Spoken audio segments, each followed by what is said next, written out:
Alright. Because we don't understand how life formed, it is difficult to estimate this probability.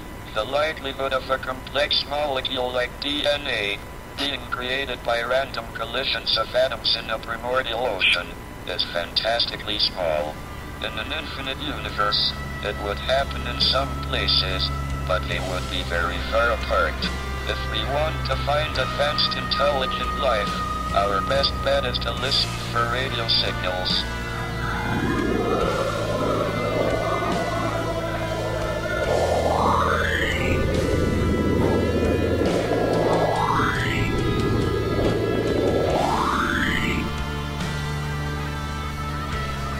Look up to the stars and the forests that surround. Do you see them? Do you hear them? Are they there?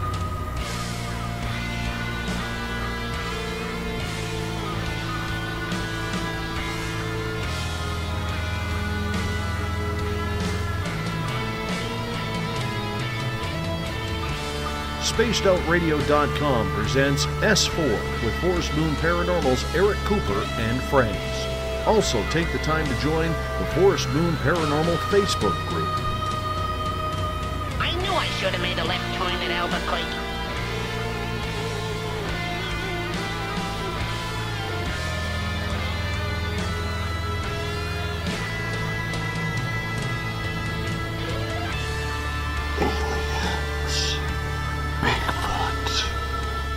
Conspiracy, Area 51, Dogman, ghosts, cover-ups, UFOs. The hidden will reveal itself.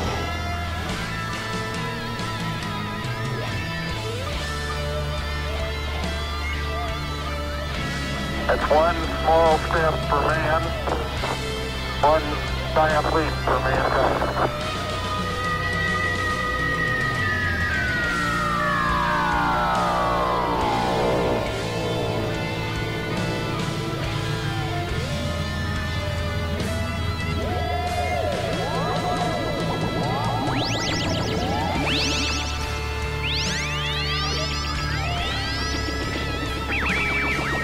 Buckle up, space travelers. It's time to go live on S4 with Eric Cooper.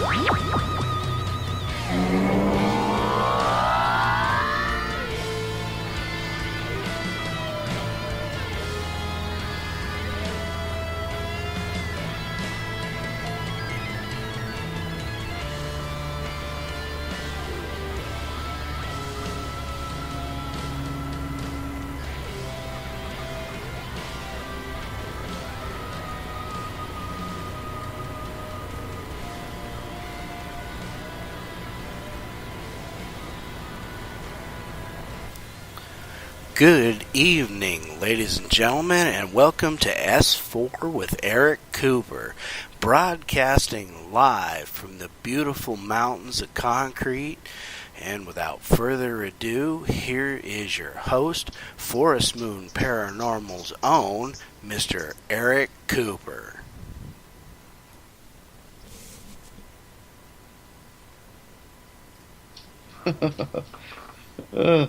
How you doing, everyone? Yeah, coming to you live from the mountains of concrete, Washington. Yeah, and the views and opinions of S4 do not reflect that of Spaced Out Radio. Oh, wait, you haven't heard of Spaced Out Radio, www.spacedoutradio.com, with our own Dave Scott, who is currently in Providence, Rhode Island, at Paracon.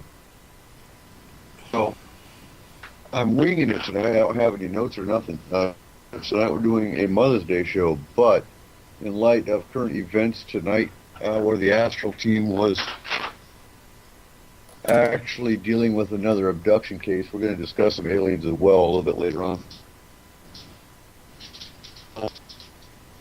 So we have wilderness trainers, walking three of us, and just wow. Kind of disappoints me in that we have all these locals up here that are in our group that aren't on the team. And we need a team, a much bigger team than what we have. Need a lot more backup than what we got. So in August, the second weekend of August, we are actually going to do a full-scale wilderness survival camp. It'll take all weekend. We're going to set up base camp, go over the do's and don'ts of the base camp, do a little more extensive first aid training, and either incorporate, depending on who I can get, a Bigfoot investigation class or a UFO alien abduction investigation class in the woods. A little more interesting. Next month, June, we are going to cover alien races and alien abduction. It's needed. And on that, I would like to put out a call out if you know anything about the Order of the Black Swan.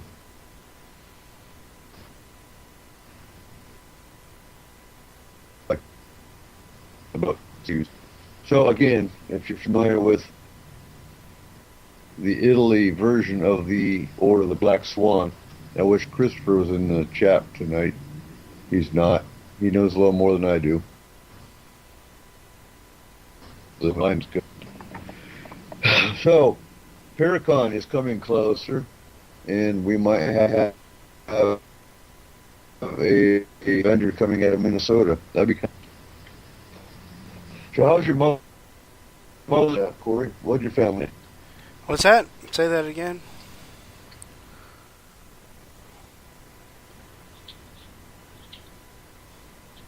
How was Mother's Day? Mother's Day here in the house was pretty good. Kids did some things for their mom, and I took her out to lunch this afternoon. We went out and hung out around for a bit. Was able to get hold of my mom briefly, at least give her a happy Mother's Day wish. Other than that, pretty laid back, pretty low.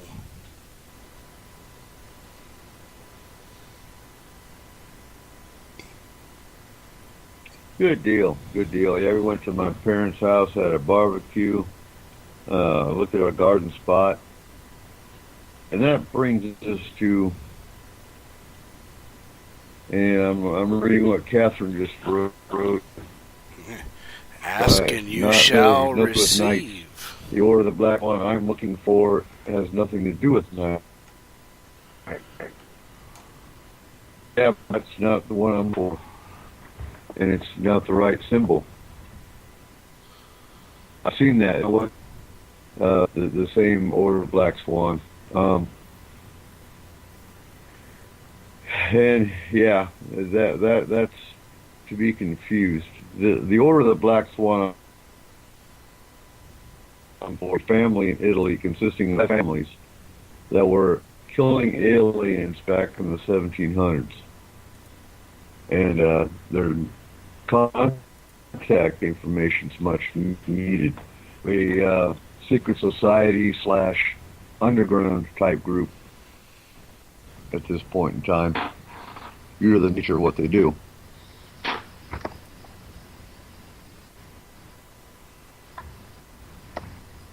And yeah, no, not this order. This order is still around today and still doing what they do. And so tonight, we had a per incident with the Astral team involving an alien battle, I guess would be the term. Involved the Greys, the Mantids, and the Reptilians. And we've just recently started taking us on the astral front. And finding that they're hard to battle, I guess is the easiest way to say it. They're hard to battle, depending on which race. The Greys and the Mantids will pretty much you confront them, reps on your hand. A bit trickier, because they're an aggressive race as it is. And I'm not even looking forward to the day we find the mayor or somebody else. So, no, John, they're not public. And thank you, Don. Yeah, if you can find me a connection. I know if Christopher was here, I believe bloodlines are related to the original order. But he doesn't know him. He's been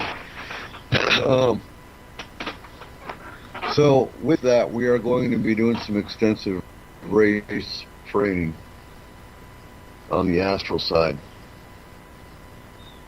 because it's needed. It's something new that we're dealing with. It's a rise, and it's pretty serious. So, yeah, Don, send a message on Facebook when you get a chance. So, growing up, I was raised Christian. So, to most devout Christians, anything that's not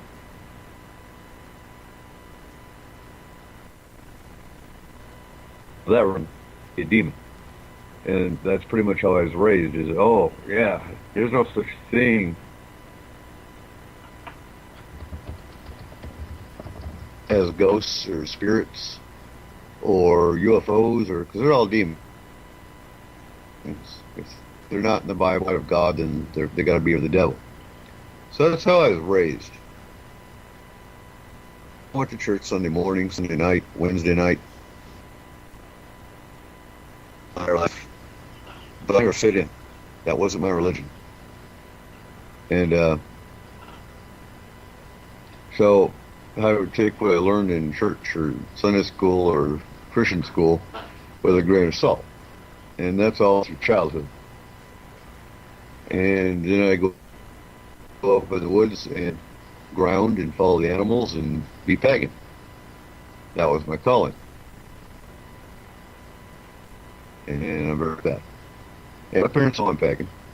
And, they have no problem with that. We just don't discuss religion. Although they pray heaven down that my soul will be saved.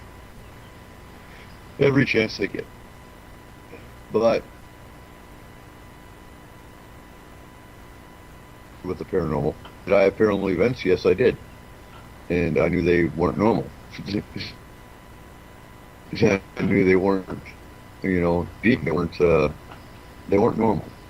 I never had any encounters. I never had any alien encounters. I never had any of that. Grew up. And I was actually in the Army when I encountered about 90% of my paranormal experiences.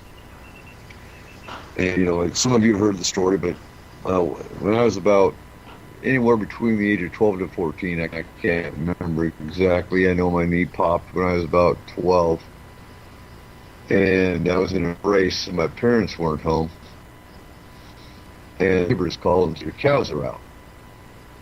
And they said, your cows are out, and it wouldn't be an issue other than that gate that is open goes to the highway. So the field they're in, they'll get out of the highway. That's a pretty quick highway, a state highway. So I said, okay, I walked down there. It's about a quarter to half mile. And I had one cow that she wasn't a normal cow. If the other ones were out, I don't think she ever got out. She stayed on pasture. When I was growing up, she followed me around. She went back in the woods with me. I'd stop and play, and she would graze.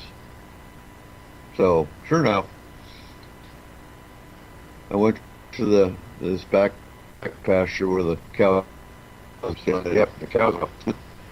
So, as soon as the cow saw me, they looked at the fence where the gate was and went to the highway towards this open gate. And I don't know what was there. The grass was low. It was, cut down. So it wasn't like there was something there that I didn't see or shouldn't see. But something terrified to the point where they actually slid to a halt. A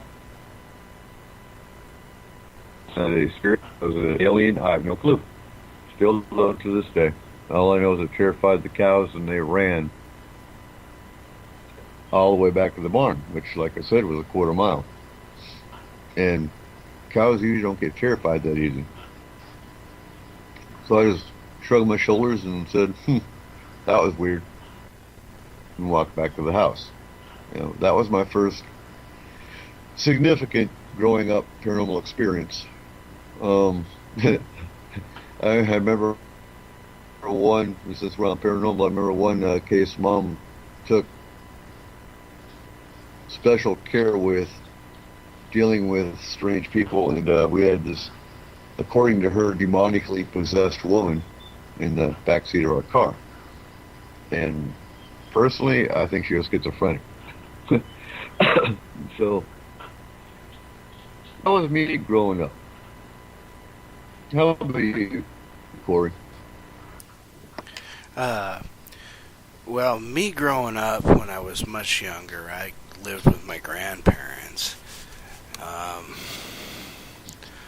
Long story short, I didn't get a chance to really grow up with my mom. I ended up growing up in an adopted home, which wasn't the best. And I don't think there was any belief in the paranormal with them. Now, however, my actual mother, who I've had the opportunity to get to know, very much belief in the paranormal. I would say probably has medium abilities, can see and talk to spirits. I don't know if she's had any alien interaction at all, but definitely on the spirit side of things. And also has Reiki abilities, and has had that before people called it Reiki.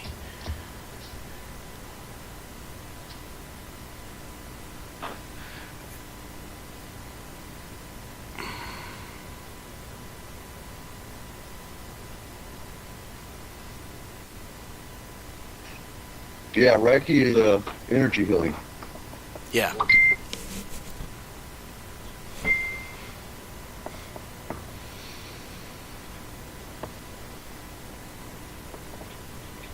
Okay. Let's see here. To answer... Yeah, right. Reiki is basically done... go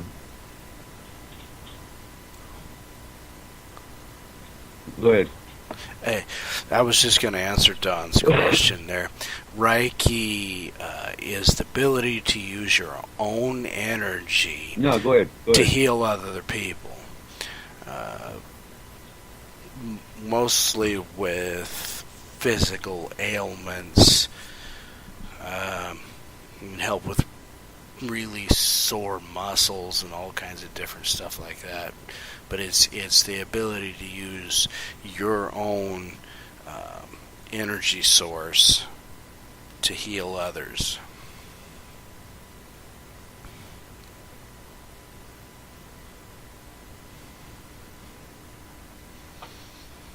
Yes, and that can go as far as into chakra healings or chakra cleansings.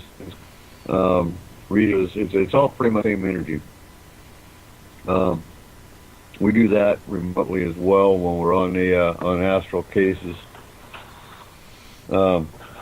using Reiki astrally. So when it comes to clients that we have who've had a traumatic event, we can use to heal them as well. And that's one of the key points of what we do, especially when we have abductees that had traumatic event therapy as well. But it comes in handy when you have, traumatic events with clients to calm them down. Calm them down using Reiki.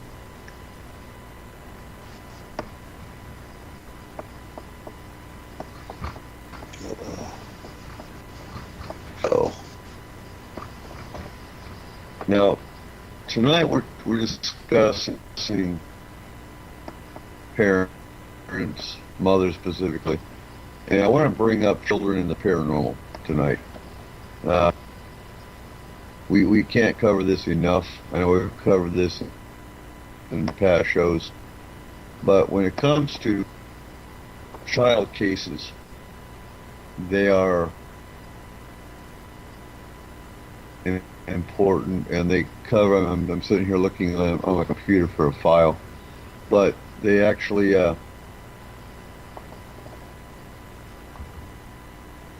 hit our emergency response criteria,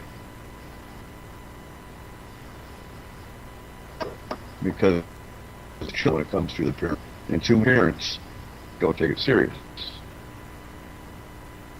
They take it as overactive imagination. They take it as your imaginary friend. That might not be so imaginary. And these are some things that we look at. I always ask the parents when I have child cases. I'll ask them what kind of drawings are they, what kind of art are they making, what kind of drawings are they making? Are they monsters? Are they drawing people and they have red eyes? If they have red eyes, well, that's significant. Not completely, because bear in mind, just maybe the kid only had, for example, things like that. And so that's what. And so pay attention to the details your kids are saying. Communication is key. Ensure that your kids also know that, that they can talk about anything. Because a lot of kids aren't comfortable talking about paranormal growing up. Because of the fact the parents don't believe in the paranormal. So, yeah, CDR, exactly. And I hear that all the time. Those are not in the chat room, he's asking where were we when he was little. Yeah, and a lot of the clients have today, we're having these events that affected them as children growing up. And looking back today, they're still experiencing the same events, possibly because they're gifted, and the other because, well, they were open to it when they're growing up and closed off now. Again, not necessarily. So pay attention to the art drawings, imaginary friends, waking up with marks. Just consider waking up with marks by themselves. Doesn't necessarily mean anything, because kids are accident prone. And yeah, you're right, tripping out your chat time, unless it goes too fast and I miss something. But if you have a question in chat, put it in caps, and I'll catch it. And outstanding, Ron. Glad to see you here. For those who are listening that you look at the show, you'll see a little balloon. You click on that, it brings you to the chat room. So on the alien abduction side, nosebleeds, listen to last week's show, you'll hear all the signs and symptoms. But with kids, watch for nosebleeds while they're sleeping. And hold on, Beyond has a question. I've got to move my file here so I can see it all. So, differences in ghosts, particular mothers and children, demonic. Okay, so yeah, there's a big difference. The difference is in the pattern. The big difference is in the signs and symptoms. If you look at the archives, we go into a whole lot of detail in all those aspects. And ghosts and spirits, and we remove them all. Demons, not near as popular, not near as common as you see on TV. You do have lower level demons on occasion. They're just nasty creatures. Hard to remove. Again, you got to be Catholic to perform exorcists. Anyone, it's really a matter of faith. That's what it boils down to. Now, in art, I already said it, but I'm going to go down the list here. And CDR is saying you keep her protected. Yeah, we actually we haven't started yet. We're starting a new program where we actually do teach children how to shield, how to ground. Contact me. I'll send you a questionnaire to fill out. You fill it out. The parts that are important, you fill out that apply to you, and then in the comments, you add that you would like to be in the class. So you email it back to me. My email is in the S4, all the contact information. And we started advertising that we were going to do these classes. We actually had a lot of adults that wanted to do it as well, and by all means. And of course, Don, we actually have a lot of kids that are excited about it. And of course, we have to do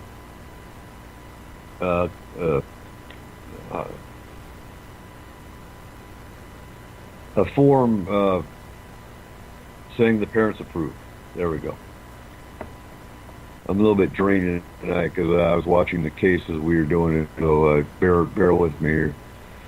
So in art, watch for monsters. It's be symbolic of what they don't know how to explain. Again, watch patterns, document everything. Something fear the closet, a particular room, particular animal. We had a case where all of a sudden the cat, we terrified the kids. Come to find out the cat had an attachment. That can happen. Rare, but it can happen. You also want to make sure it's not something from a movie they just watched, but it's a constant fear. My kids, for example, I'm a firm believer. Basically, they got a monster. They know Daddy's a paranormal investigator, so they know they're safe. They also know about Bigfoot. They know about aliens. They're growing up open-minded. A common one, with gifted kids especially, is when they start looking at pictures and they say, hey, that's Aunt Gertrude. Well, Aunt Gertrude passed on like years ago. They never met Aunt Gertrude and they never heard that name. How would they know that name unless Aunt Gertrude was actually talking to them? Or if all of a sudden that you take them somewhere they've never been before and they recognize it. That could be a past life issue. It could be a dream, or it could be a spirit talking to them. So, if your kids are hearing voices, a big thing is, what are the voices saying? Are the voices telling them to do something? Talk to your kids. Communication. And then there's the subtle things. Your kids know relatives' name in a picture. Now, in art, pay attention to the drawing. Imaginary friend, red eyes, drawings with red eyes. Not always bad, like I said earlier. But alien races that have red eyes would be a very negative entity. Now, in poltergeist cases, We always pay attention to the age of the child. If there's a prepubescent or pubescent child in the home, a lot of times the pubescent energy is actually what raises poltergeist activity. I'm sure you've heard that before, but that's one thing you have. If there's no kids in the house and it's still a poltergeist or things being thrown around, then that could be a pissed off spirit, negative entity. So talks of blood in the sky, they should be a concern. Also, if there's a fear of owls or deer, these are with alien abduction. These are called screen memories. Now, with abduction, the Greys, for example, have large eyes, and they mask themselves to deer. They come across the owl because they have large eyes. Also, if there's a fear of Dr. Lights, that kind of thing.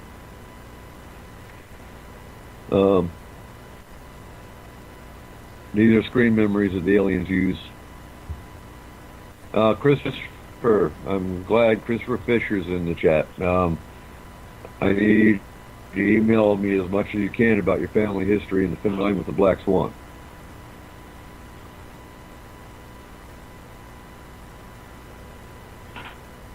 Communication open. Make sure they know that they can talk to you about anything. Pay attention to imaginary friends and art. Because shadows can be one of many things. They can be just a shadow that could be an overactive imagination. If you're in the magical world, they could also be spies. They're harmless. The ones you want to watch out for are what people call the Hat Man, or the shadow of the hat. There are spirits out there that just wear hats, but there's also an alien race called the Rogue that is off the coast of California, off the coast of Italy, now off the coast of France and Germany. And they have a hat which is actually a cloaking device that makes them a shadow. Very violent race, known for ripping people apart. There's actually potential ties with Jack the Ripper as well as the death of the Black Dahlia. So, the shadows of the hats you need to watch out for. Just pay attention.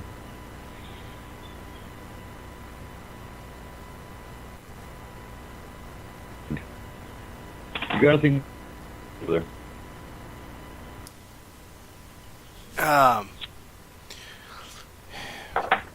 I don't have a list of stuff like you do. I think the biggest, most critical issue when it comes to children and the paranormal is the parents. And I have to say, mom especially, because kids are almost always closest with their moms. It is imperative that parents, moms especially, listen to their children a little better and don't tell them that these things don't exist or they can't happen. They've got to be more involved when something like this starts happening, when they start explaining things like this, because who knows, like you said, what could be happening here. I mean, there could be some alien stuff going on, there could be some spirit stuff going on, and depending on what it is, it could get very serious. I mean, a kid could get hurt. You start dealing with a malevolent entity, then you could end up with a kid getting thrown down the stairs. We don't want that. So it's imperative that moms especially, but parents both, are paying attention, because in the last, I would say, couple of years now, it seems like spirits interactions are on the rise, and then with last year, and actually probably in the last 6 months, alien interactions are on the rise hugely. So it's even more critical now.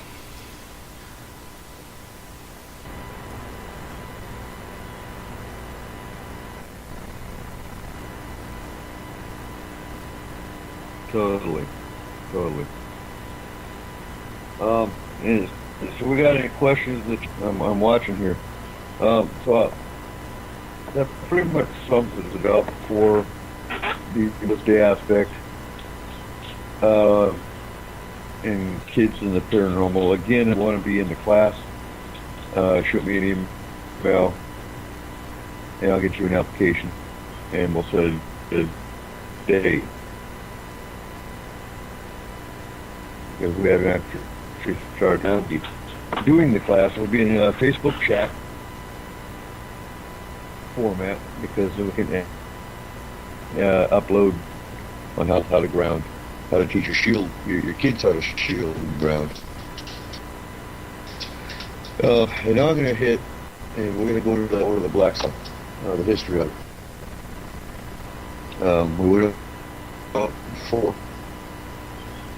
but I'd really like to find these people. And I know we've got listeners in Israel, we've got listeners in Ukraine, we've got listeners around the world, and even Italy, which where this group was founded.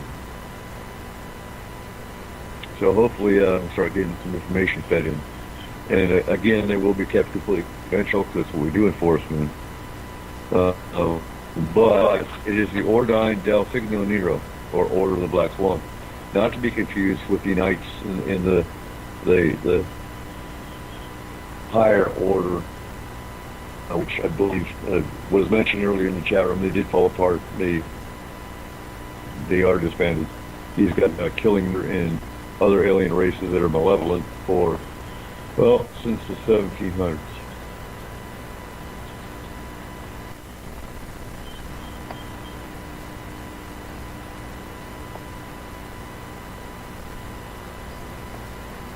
They start you off from the beginning.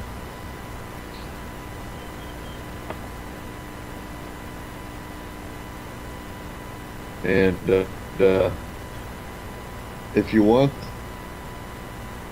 free download, but I can email it to you as well, the ship from the Alien Races book, which was translated from Dante Centauri. And this is how I found out about the Order of the Black Swan.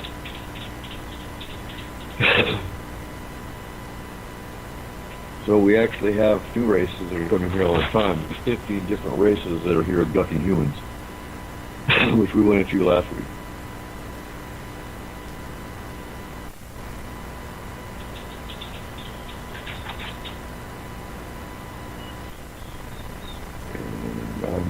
I hate dead air, so I'm going to keep babbling as we go, looking at my notes here.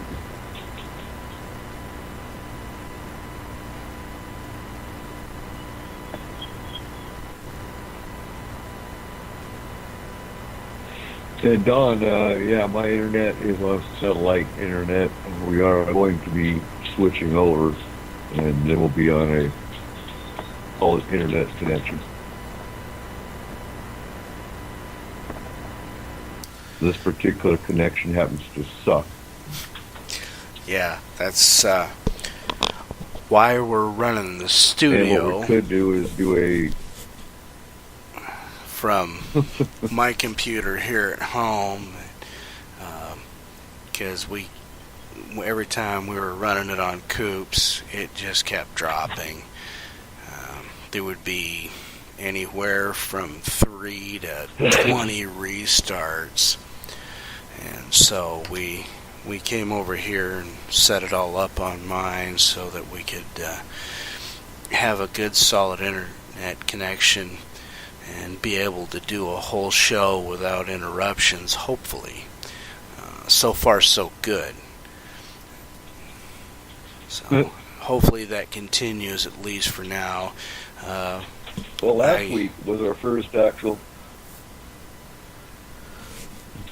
Yeah, last week was our first actual full show, like Coop was saying.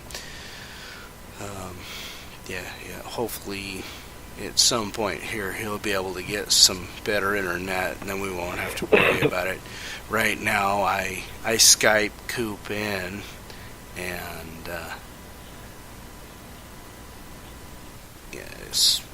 it's still a little choppy on his end, but at least we're not losing connection.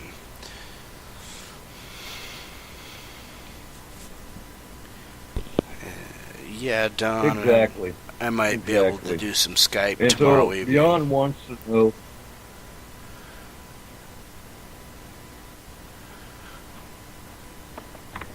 Right. Now, Beyond wants to know our paranormal experiences. And, well, it would take me I've done 3-hour radio shows,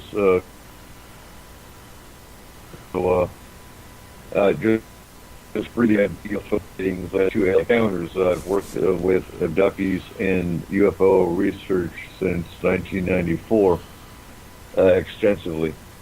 I have more spirit encounters and entity encounters than I can even list. I've walked through a wormhole in Germany where I actually saw Hitler. And was it a wormhole? I don't know. That was a very strange encounter. I've heard Bigfoot knocks. We have Bigfoot up here where we're at. If you're in Washington, we are doing a Paracon September 23rd. Will be our second annual Paracon where we actually cover all aspects of the paranormal. And yeah, not a problem, Beyond.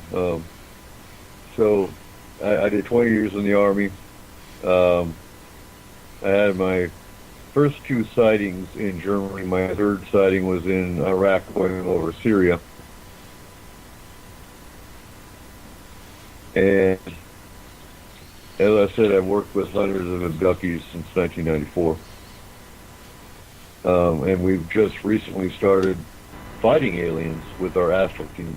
So Forest Moon Paranormal is an emergency response team for the paranormal. We don't really give a damn about pictures or EVPs or anything other teams are after. In fact, other teams call us in because they don't know how to handle it.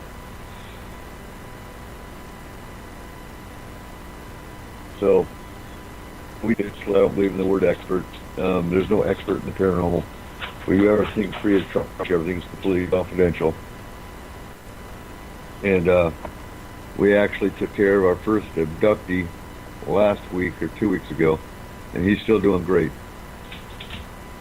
And our second major alien battle was tonight, which is another reason I'm drained. And now, Forest Moon Paranormal has been around since 2006.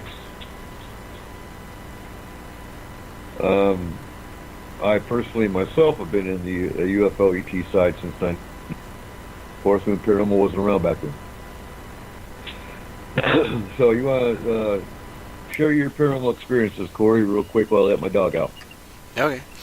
I have seen spirits since I was a kid. Not so much in the form of like what you would normally think of, like a medium where they can actually see like the person, but you know, I've seen apparitions, shadows, different stuff like that since I was a kid, different places. You know, one of the things that I've noticed that none of that stuff like ever bothered me, ever scared me at all. You know, the first UFO I saw was a kid over Mount Baker. Was red ball. It kind of hung there just over Mount Baker for a while, and then it kind of moved off to the left a little bit, and it hung there, and then it went up a little bit, and then back over, and then shot off straight up into the sky. Coolest thing I ever saw, for sure. Who that was exactly, which race, I'm not positive, but definitely cool nonetheless.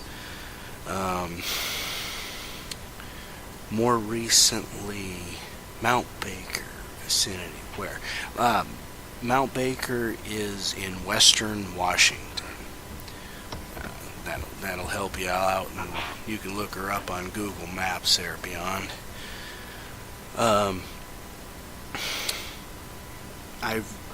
I'm real new to the paranormal investigative side.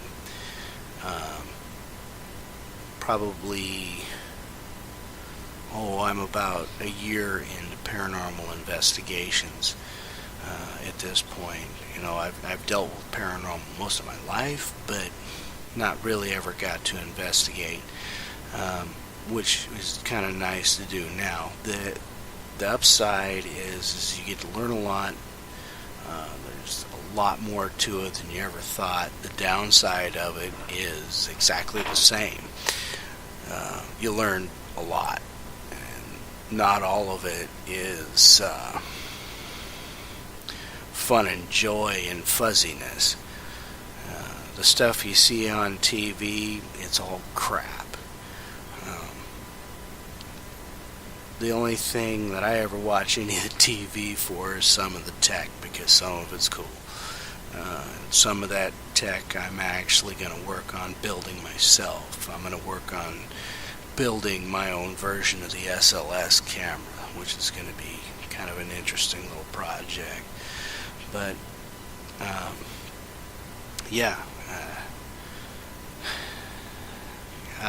the first real negative entity I got to deal with on an investigative side was probably about 4 or 5 months ago. That was interesting. Had a spirit that was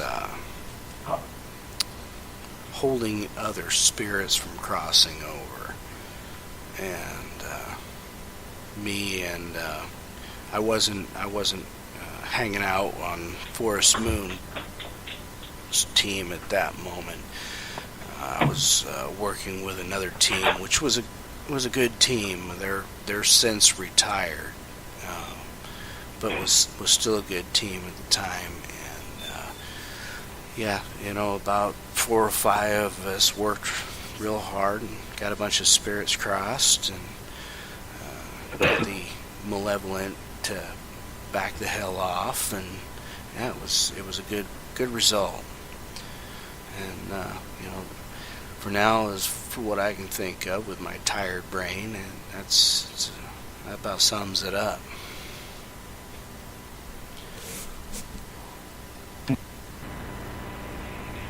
Pretty much. Yeah, tired brain. Yeah, you don't. Yeah. So for new listeners, Forest Moon Paranormal isn't.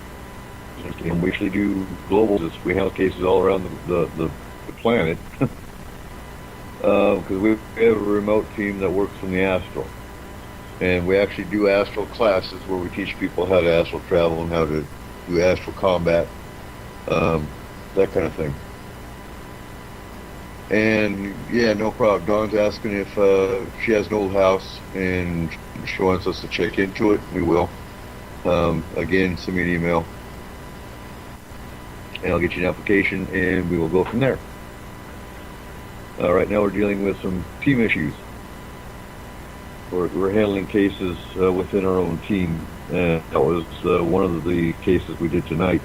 In answer to your question, Beyond, yes. So one of our team members was having alien issues involving the Greys, the Mantis.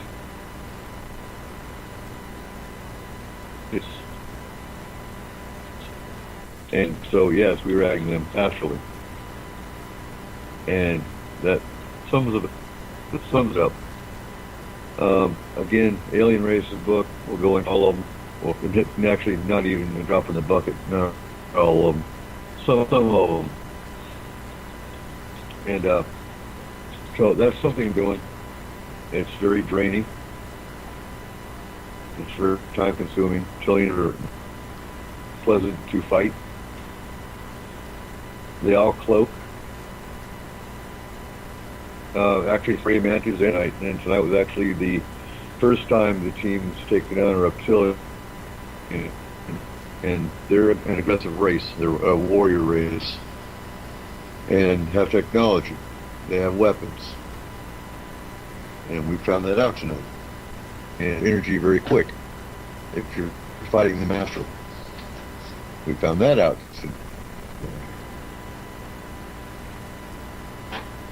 So some training on the astral side on how to properly and go from there. So we do train every second Saturday of the month. Now we did the wilderness survival here this weekend, as a matter of fact. And I get asked, why do we do wilderness survival as a paranormal team? Well, we're in the mountains. You don't see Bigfoot TV shows with survival. You see them in khaki shorts and a water bottle, and you don't see the camper and the paramedic in the background. So to me, being military, wilderness survival is important to know. So that's important. Is why we're also going to do a full-scale base camp in August. In June, we're going to actually do races and a UFO investigation.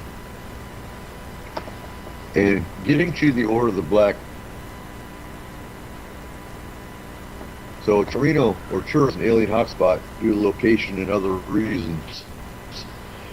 In 100 BC, Julius Obsequens reported a round object like a globe that flew from the west to the east. And thank you, Ron. I'm glad you enjoyed them. There will be more coming. In 991 BC, there was a similar report. In 42 BC, reports of a missile rose with a great noise from the earth and soared to the sky. So this is Torino. And Torino is where the Order of the Black Swan actually originated. Because we're talking in 1031 there were 12 groups. We're talking 1031. You know, 1957, Betty and Bunny Hill were abducted, or Travis Walt in 1975, or more recent cases. But 1030, it's 1030 AC in Torino. 12 girls were abducted by aliens. They belonged to 3 different families. As time went by, the families gave up hope, with the exception of Felicia Monica, a 12-year-old missing girl. She took her 2 sons. They were looking for an answer. The 11th century was the darkest period of the Middle Ages, but trade slowly picked up, and Felicia met with the traders from the east. They were in Genova, and these travelers described heavenly creatures who came down to get the daughters of men. They also told her about the Mater. Now, if you listen to the archives, you'll hear a lot. Corey and I talk about the Mater all the time. They're very, very vicious, make the reptilians look like puppy dogs. Very, along with Elash. So they told her about the Mater. She returned to Torino, and in 1034 AD, the 3 families created the Ordine del Signo Nero, or the Order of the Black Swan. The family made a pact they would fight the abductors, 1,000 generations for each girls. They started. So in 1550 AD, 2 families from Sicily to Torino, the same thing happened to them. So those 5 families still run the order today. Torino is where the headquarters are. I don't got the money to look for them. But hopefully someone listening to our broadcast will know something and be able to email me or contact me and put me in contact with them. I'd like to know how they kill and what race they battle. You might have to learn Italian. So, any questions from the audience? Yeah, I know it. But, you know, I spent 8 years in Germany, and they all speak English. Not all Italians speak English. And I know we have Italians in Force Moon Paranormal, but due to time difference, if I sleep, I'm usually asleep when they come on.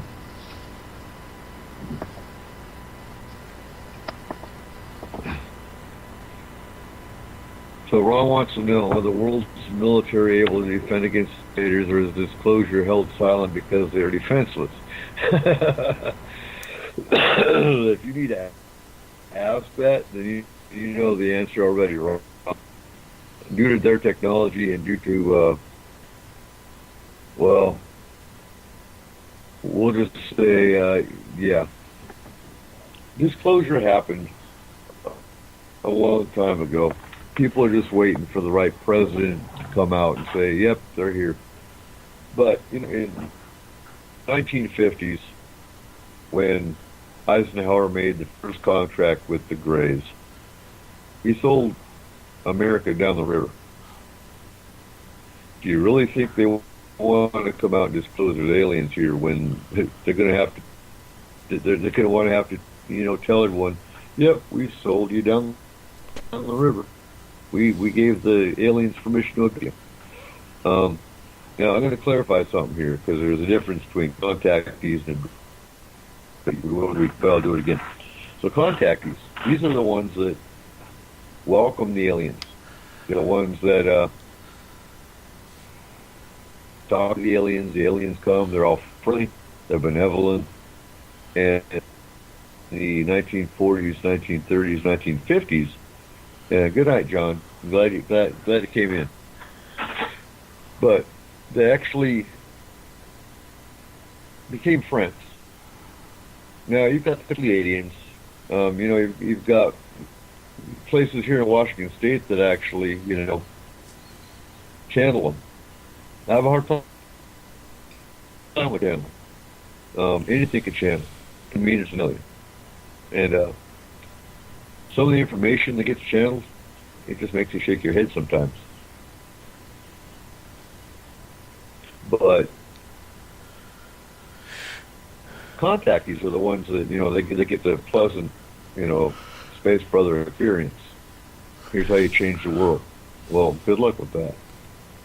Abductees, however, they don't ask for this. And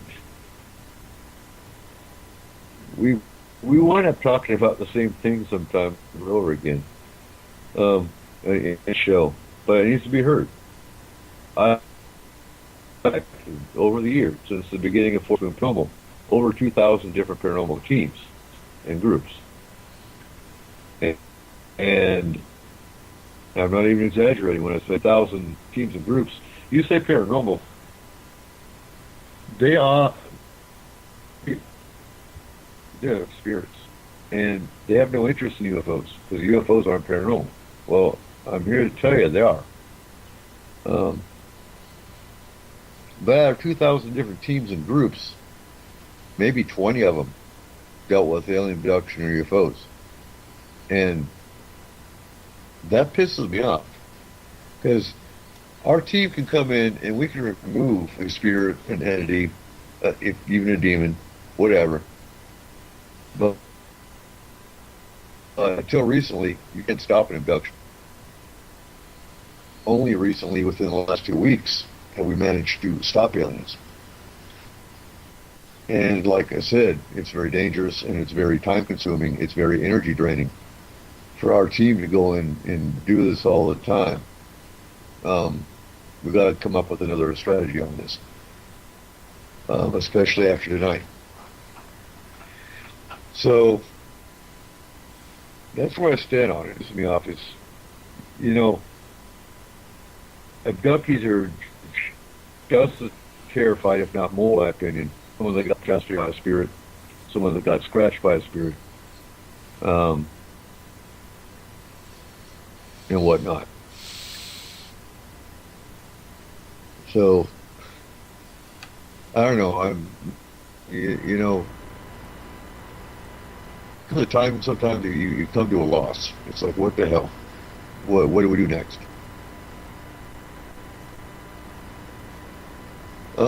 Okay, so beyond is, do we agree that most spirits, demons, ETs, Sasquatch are interdimensional?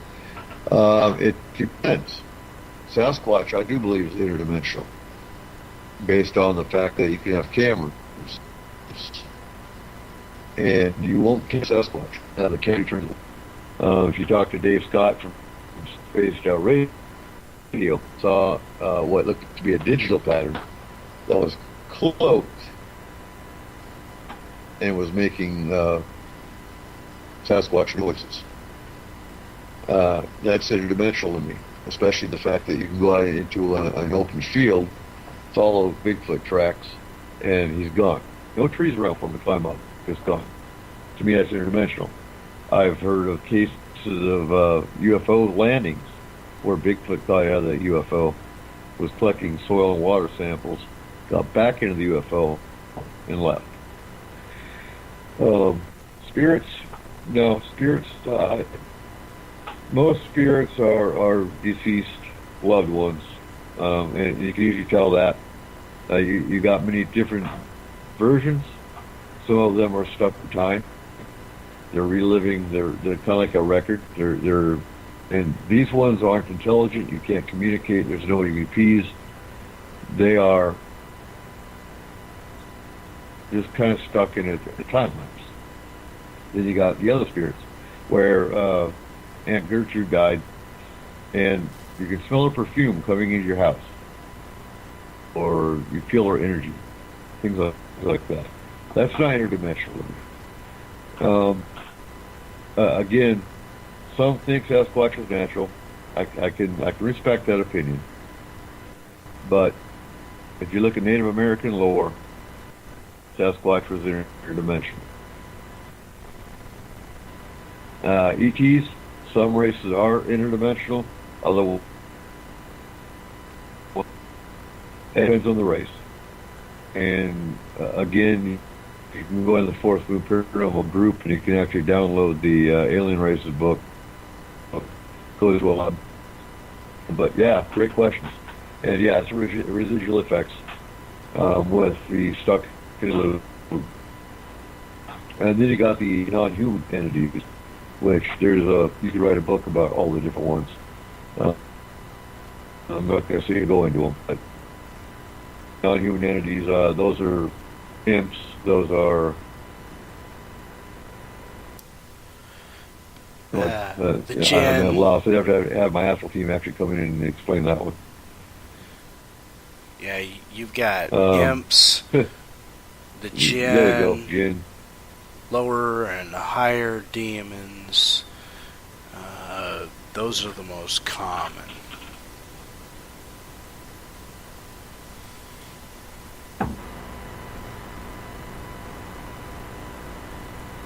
And then the encounter too is the parasite. It's a parasite detected one on a child, removed it. It was on his heart chakra. It was elementals fall in the fairy realm. And I know I'm jumping here, but yeah, elementals are fairies. They're part of the fairy realm. And we deal with fairies as well. They've been on the rise too. More fairy cases coming up. So anyway, we detected a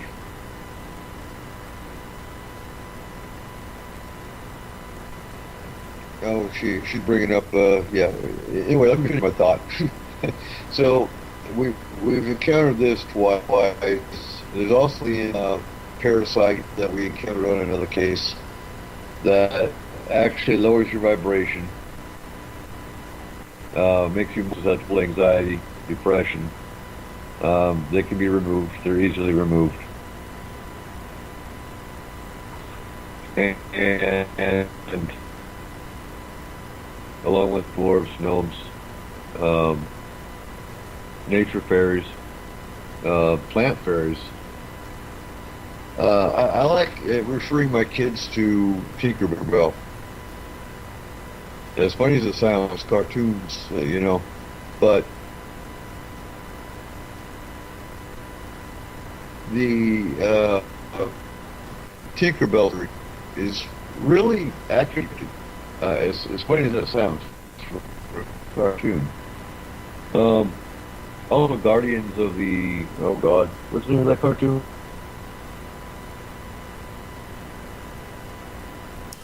Which one? You know which one I'm talking about, Corey? Guardians of the Galaxy? Guardians, it's a cartoon.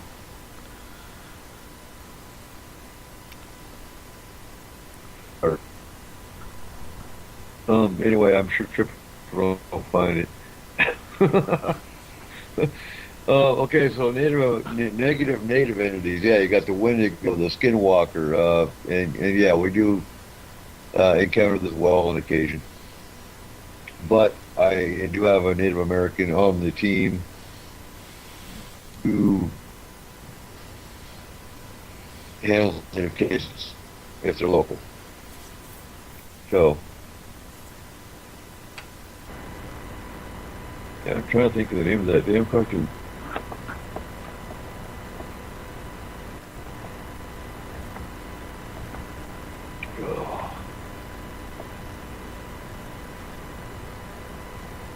Yeah, Golden Compass was a good one.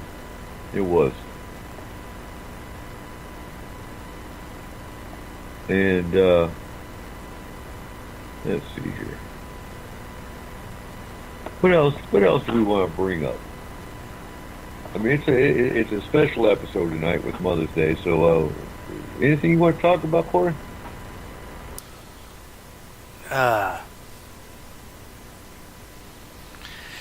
I guess the one thing I was thinking of was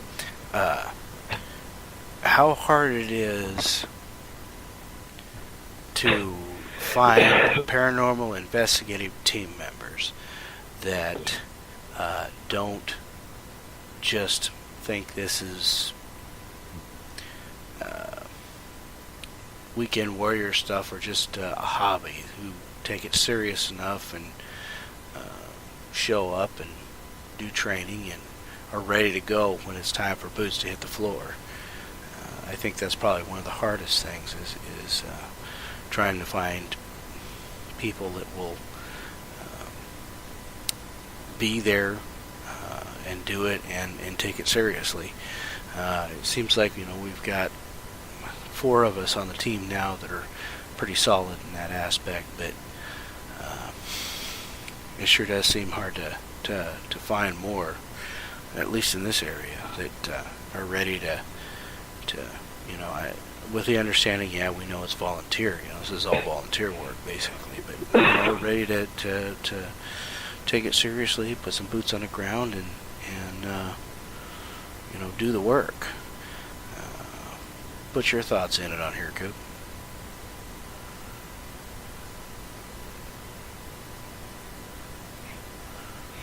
Yeah, I agree. I mean, being a disabled vet, I have the time to put into it. So it's a full-time job, essentially. And that's rare for to be able to do, because most people have to work. We're going to hit on that. But as far as beyond, no, I don't communicate with them. I have no desire to communicate with them. I don't like aliens. Even I have a hard time even with the benevolent ones, in that looking at the state of this country, well, our country alone, and looking at the state of this planet, I think if they were so benevolent, they would be doing a little more. That's just that's my opinion. I've had 2 reptilian encounters directly They were cloaked. I couldn't see them, but they attacked me on the first time. And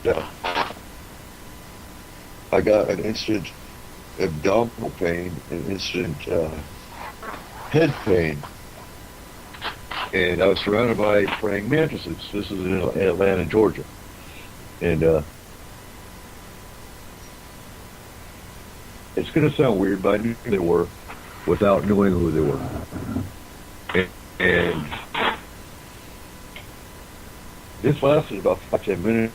It was like a dog whistle, a shrill, high-tech noise, like a dog whistle.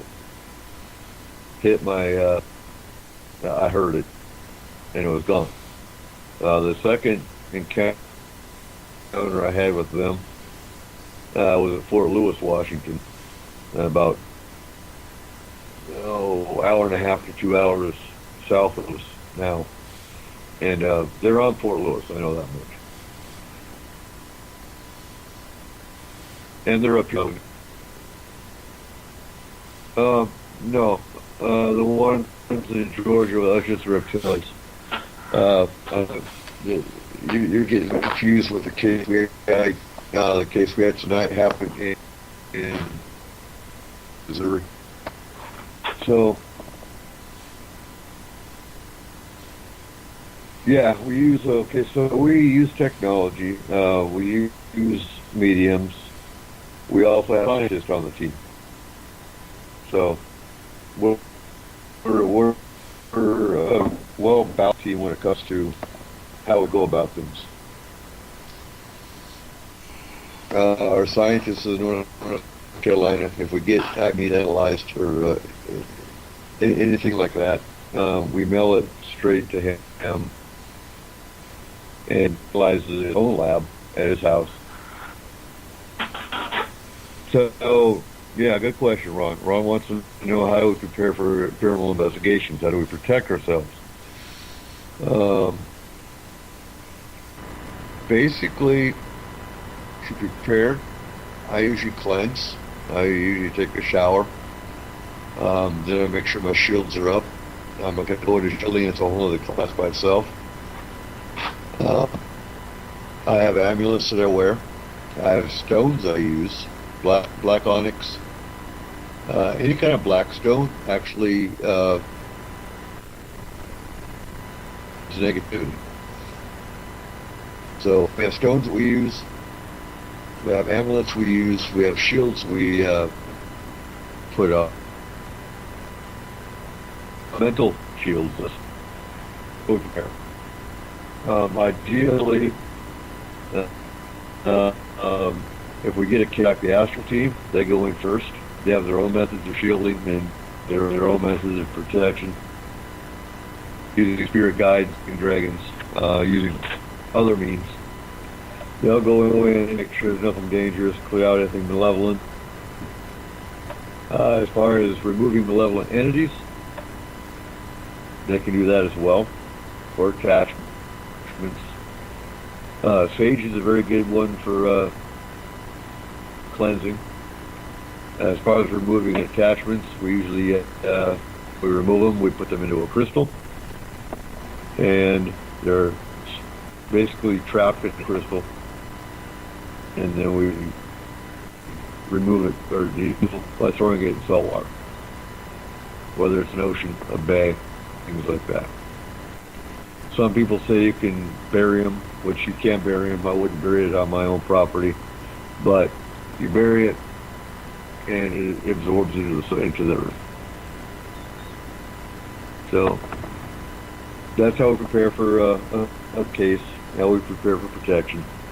The basic protocol for Forest Moon Paranormal, I'm the case manager, I'm the triage specialist. Basically, we get someone either on the phone, through Facebook, email.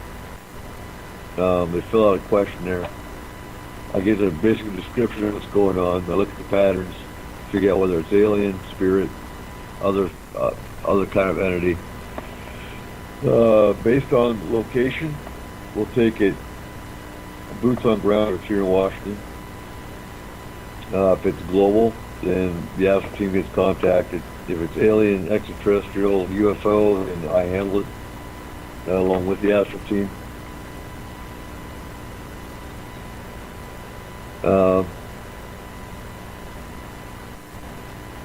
So beyond you're not on Facebook, we don't have a website or nothing because most of our cases, most of our interactions on Facebook.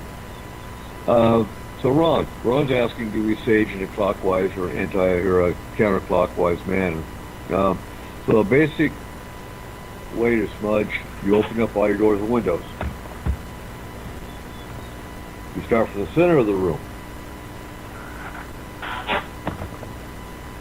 I'm trying to picture. You do it clockwise. Make sure all your doors and windows are open.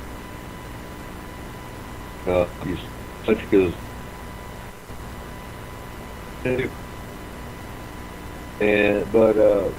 see, each actually has the properties, so there's actually some scientific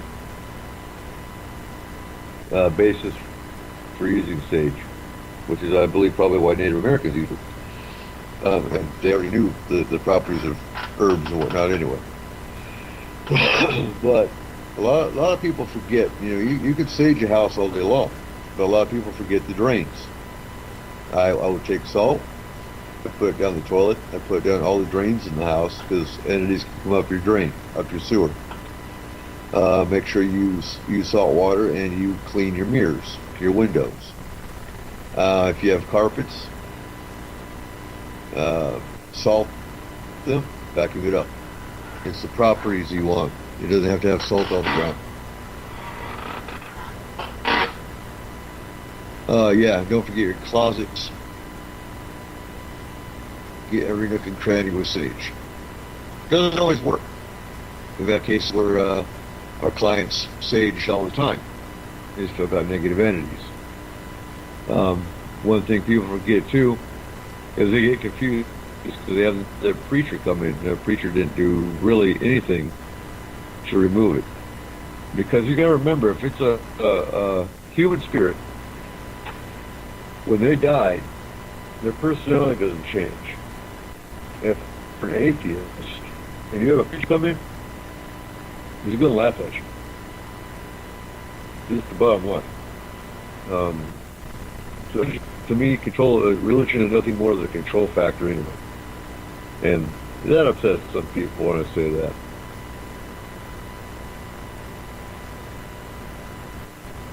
You got anything to add, Corey? No, not much. You covered most of it. I mean, sage and salt.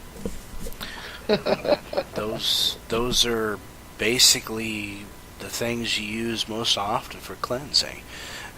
And it's just making sure you get all the nooks and crannies, including the drains. Just, to try the best to keep the entities out if you're in an area that has trouble. Like you said, doesn't always work. Sometimes you got to get a little more medieval on their ass. I think that's where we have a good leg up, where we have the astral team, because we can take the astral team in and fight them basically on their level. You get something that doesn't want to leave, cause a major problem. You get a couple of astral in and kind of say, guess what, buddy, you're going. Time to go. And yeah, your personality isn't going to change from, this realm to the spirit, So it's, if you're a jerk here, you're probably going to be a jerk there. But what some people forget too is that, especially with like old houses and stuff, somebody that dies in them, somebody that owned them for, probably their whole lives, the person might not have necessarily been a jerk in life, but, you buy the house, you move in, well, if they're still hanging out there, they didn't cross over, you're basically now in their home, you know, and that's the way they feel about it. And, you know, you think about it on this realm, where, you know, if you're alive and somebody decides to just move into your house, how are you going to feel about it? You're probably not going to like it too much. You're probably going to be kind of pissy, and yeah, you're going to fight back. So, you know, that's another thing that people kind of forget about a little bit too. It's not necessarily a negative entity, so to speak, but one that's just either scared of what's going on, or you're invading what they know as theirs.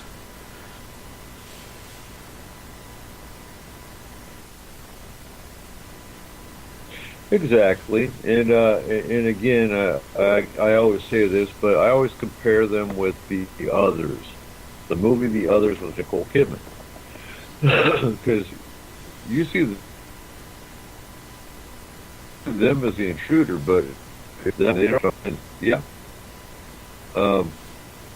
The Others shows exactly you know, how they see you. Good movie and good portrayal. And I want to clarify, just because we have a spirit does not mean that they have to pass over. So what we do, we go in, we identify what we're dealing with or who we're dealing with, and sometimes we can mediate. Because once you explain,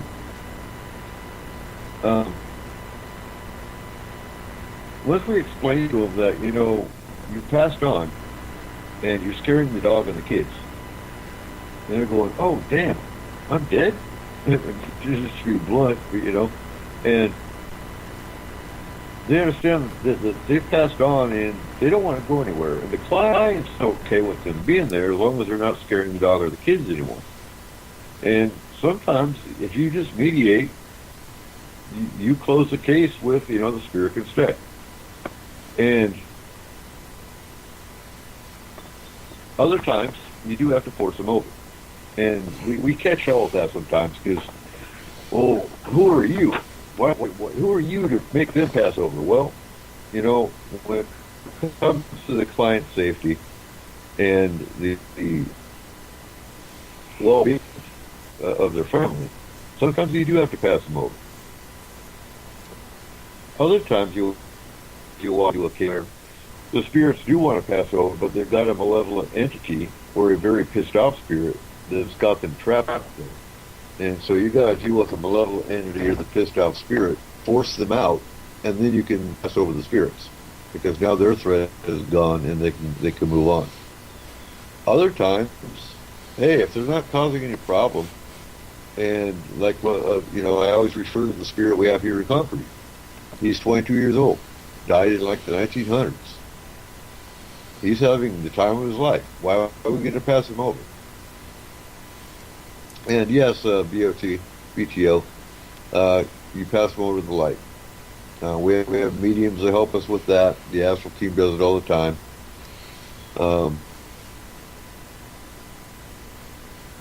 And once they passed over, I get asked this too, but once the spirit passes over and they come back, yes, they can. But they come back different. They're not oppressed. They're not stuck here. Once they passed over, they can come back and visit. But they're not malevolent, if that makes sense. Real quick, something I want to hit on is if you need a paranormal team, what do you look for? I get asked that too. So we don't charge. I don't believe it's ethical for any team to charge, because you're basically taking advantage of somebody's crisis. So you're making money off somebody's traumatic event.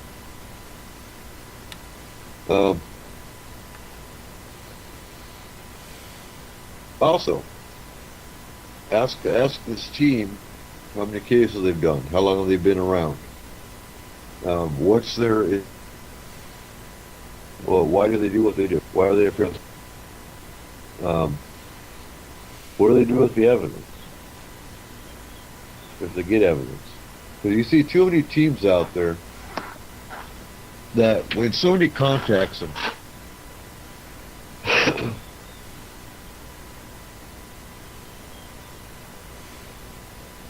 they expect the problem to be solved.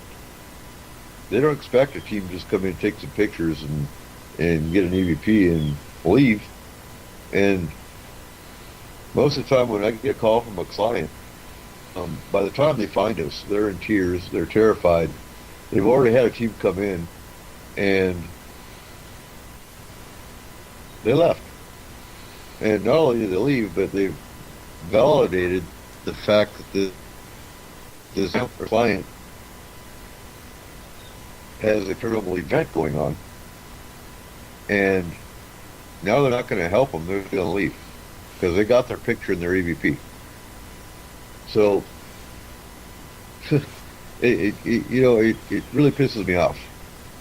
Because these people are weekend warriors, they're not in the, they're in the to get their name out there, get their little TV show, and that's it. So, yeah, and it baffles me.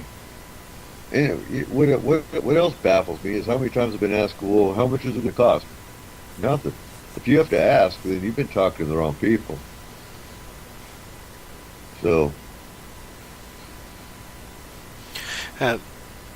what else are we going to bring up tonight, Laura?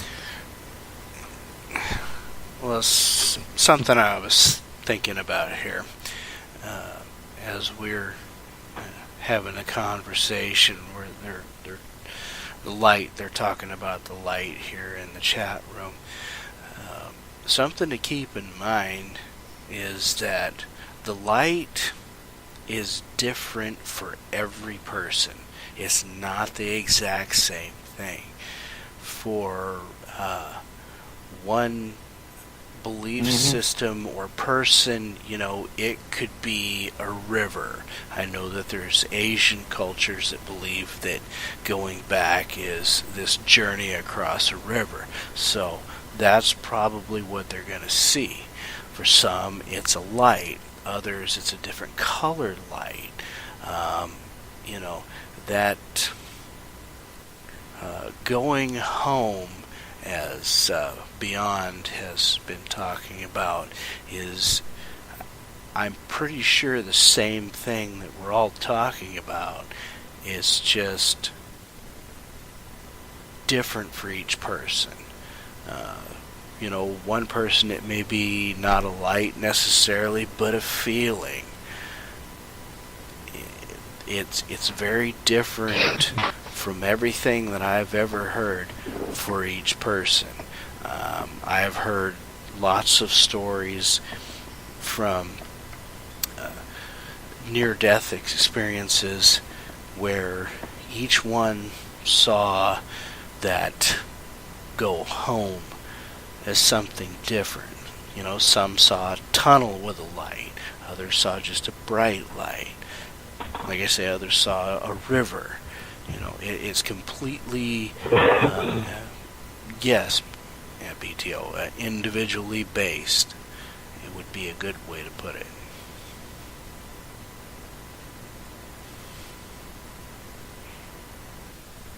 Well, and I think it goes by your own personal belief system, what you expect. I think that's part of it. If you're, Christian, you're going to expect heaven.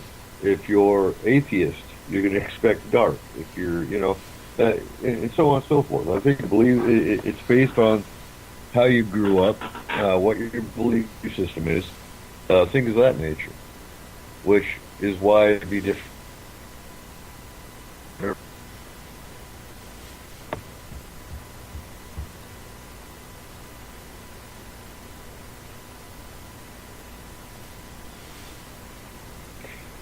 Okay, I think we're going to wrap this thing up for tonight. I'll be posting what next week's topic's going to be. Because I actually don't even have it in front of me right now. I almost canceled the show for tonight just because of the events we had going on earlier. But I'm glad we did the show tonight. And glad to have you aboard, BTO. So we got any closing comments or any closing questions for tonight?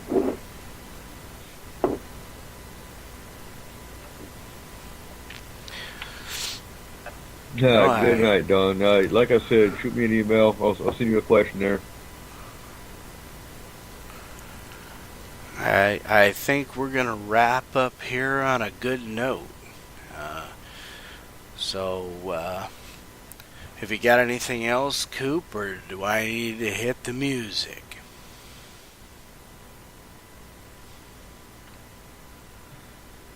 Oh, hit the music. Take us home, Bumblefoot.